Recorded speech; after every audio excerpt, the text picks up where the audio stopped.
perruque bacha perruque te sans que ba bleach yo yango eloko ya yo ya kosala moi ebele na perruque na biso ezali comment préférer ba perruque nanga ezala pepele na mutu dit perruque oyo mesh mobimba yango na perruque eza vraiment lisse.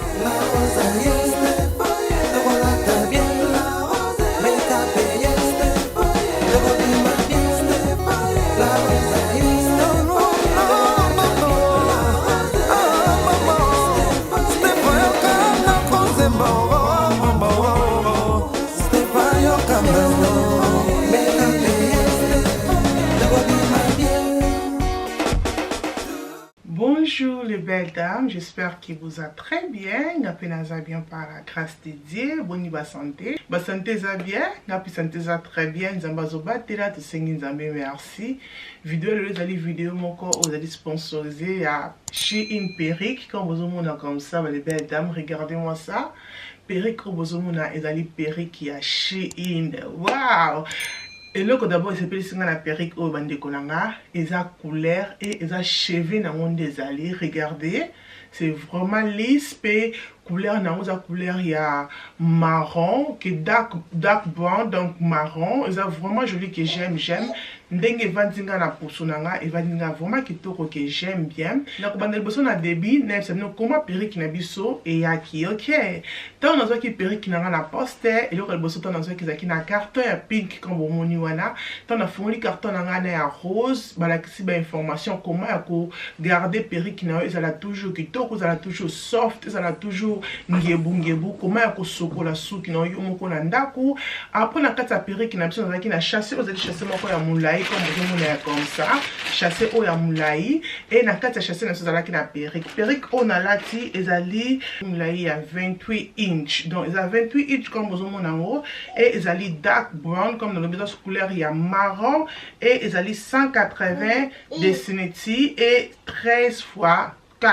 13 fois 4 donc voilà et tant vous comme vous avez la carton il est vraiment lisse comme vous avez vraiment bien donc laisse nango ezali HDT eza HD leste ezali transparent comme vous avez wana ezali vraiment laisse moko zaki moi kilo pour mon opinion nanga comme ezali pe ba bleach laisse na bango te comme vous avez laisse na bango ezala ki vraiment pembe ezala ki bleach te donc mais pour na cheveux nango rien à dire ending mulai nango pesa ya 28 comme vous avez vraiment moulai ce que vous avez la rose ça déjà moulai mais ce que vous avez poussé kenga et comment vraiment tina fesse parce que cheveux nango eza moulai et pour na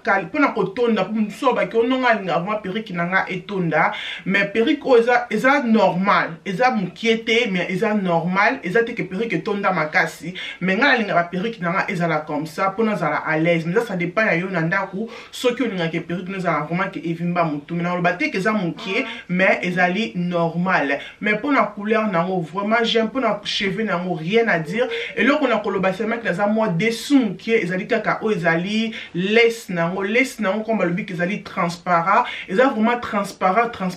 parce que comme on a la vidéo de la semaine que laisse nango ezali qui moi kilo moké comparé que ceux qui sont vraiment transparent que ça peut dire que laisse nango que ça la moi pepele mais malheureusement o laisse nango ezali qui pepele mais et là ko to sali to ezali ko tiango couleur to bleach yango to tiango couleur na laisse parce que et kokana posonanga comme vous avez kende la qui bino que laisse ça qui vraiment couleur moko makasi saison la et là ça vraiment que ça posonanga te donc le autant que ça la ngana yoyo to ko chango bleach to bleach laisse na biso ko bleach même yo moko na ndako pour na 10 minutes pour na que laisse na yo ezo couleur ya posonanga peut-on ko tia perruque na yo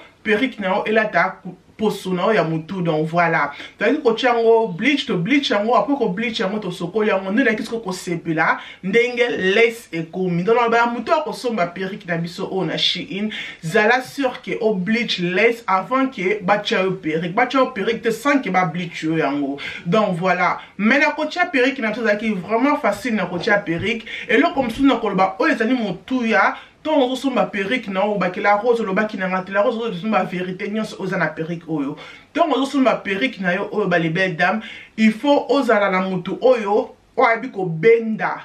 perruque parce que perruque na biso liboso ya ba laisse nango eza ya kotonda makasi donc soko tiango bongo muto yebaka maman que oh là tezali perruque mais pona esala ngo moi lokola moi naturel si je peux dire ça il faut obenda ngo liboso nde vidéo zo la ksano to benda ki ngo liboso pona kokomisa liboso na tio koma pepele parce que soki perruque ça ya kotonda mingi liboso na laisse ça la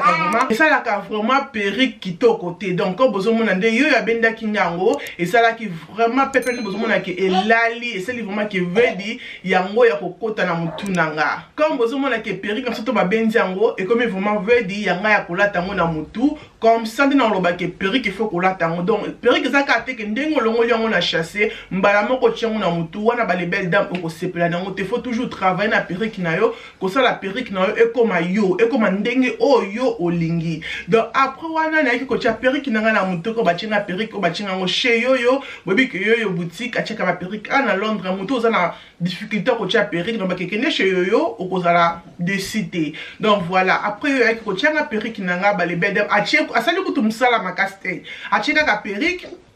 et à blow dry suki danga et sili atanga suki te tanga tienga perruque ba les belles dames asalaki ku musala makasi te eloko asalaki achesinga ka suki et apanzinga mundelu akatikati ya mupanzi nde bozo mona wana après et sili donc on a penza mesh na biso c'est rien à dire ozana musala ko sala ebelete na mesh na yo eloko ya yo ya ko sala moi ebele na perruque na biso ezali liboso pe ezali ya ko tia bleach à part kolongola ba cheveux liboso na ko tia bleach ozana eloko moko ta ko sala na perruque non à CA parce que c'est vraiment joli regardez-moi ça oh on a la tire comme dans le biquet ezali 28 inches bah les belles dames rien à dire tout couleur non depuis toujours qu'il comme déjà automne non tout déjà automne non depuis dans automne bah les belles dames regardez-moi ça c'est vraiment joli que j'aime et na comment préférer ma perruque nanga ezala pepele na mutu dit perruque oyo naza même nazo sentir même pas que na tie perruque na mutu eza vraiment pepele na mutu nanga que j'aime bien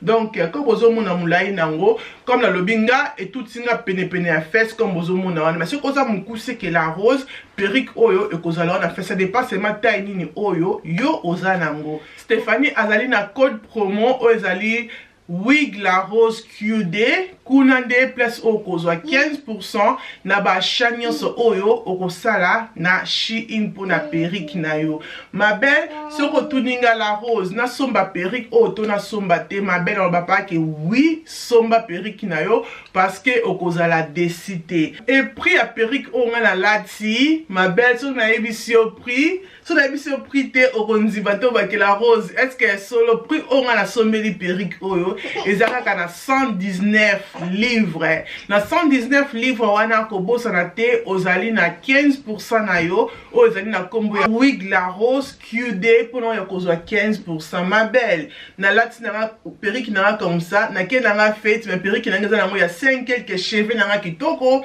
pena ebisi yoyo achelanga perruque nanga couleur mo ba highlighting so na moni ki ba chelinga couleur et couleur esimbi na suki nanga na kolakisa bino pe comme ekosala mais sunute j'aime bien vraiment couleur na ebité na C tikilanga commentaire na C ebisanga est-ce que perruque oyo na teinture nanga est-ce que ekei to omoni ekei te mais moi j'aime et loko sema que nga sema na mo ba couleur mo ba highlighting mo ba couleur ba nzela pona ebimisa perruque nanga susuwa mais sunute regardez mèche na biso mobimba c'est ça là comme vous on a perruque mèche mobimba yango na perruque ça vraiment lisse ça musala osala mingi te na cheveux musala osala mingi za likolo mais ici na cheveux rien que na sala eloko te na pakoli yango pe eloko te eza déjà la mafuta nango brésilien batiaka yango eloko te donc so ochecha mafuta ekomisa suki makasi okobebisa suki nao soko ebi ko bongisa brésilien non ebi ko sokola yango te no bakekende pas professionnel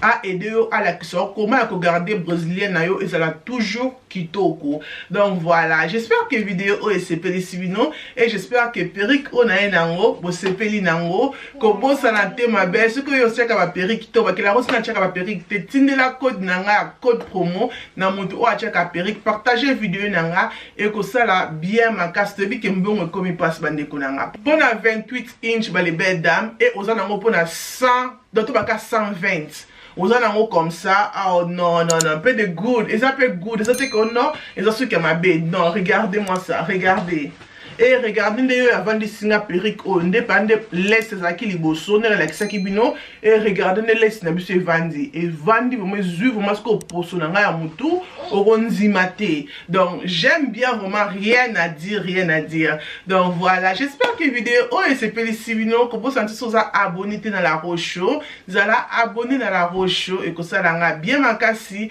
aimer vidéo peut partager vidéo et que ça l'a bien mingi. Nzambe azala na biso, nzambe abomba biso tukutani mukolo mususu tinate ekominatina. Bye.